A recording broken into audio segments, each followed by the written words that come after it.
everyone. இன்னைக்கு நம்ம கருப்பு கொண்டக்கடலை வச்சு ஒரு கிரேவி ஈஸியாக எப்படி பண்ணலான்றதை பார்க்கலாம்.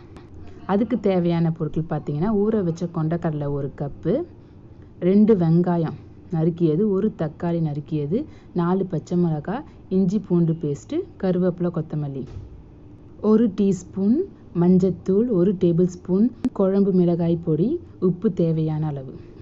அரைக்கிறதுக்கு 6 பல் தேங்காய், பெருஞ்சீரகம் கொஞ்சம்.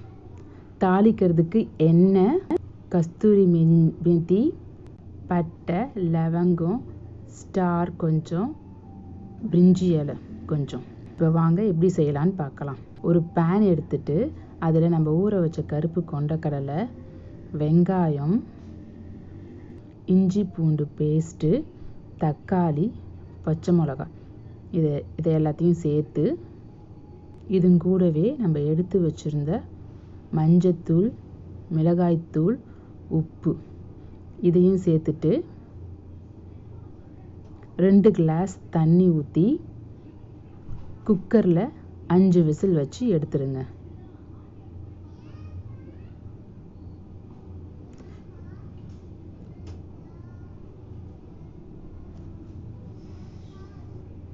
விசில் அடங்கினதும் குக்கரை திறந்துட்டு 5 நிமிஷத்துலேருந்து 10 நிமிஷம் நல்லா கொதிக்க விடுங்க.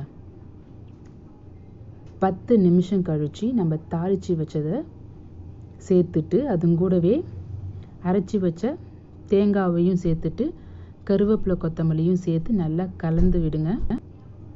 நல்லா கலந்துட்டு ஒரு 5 நிமிஷம் கொதிக்க விட்டுட்டு நிறுத்திடுங்க.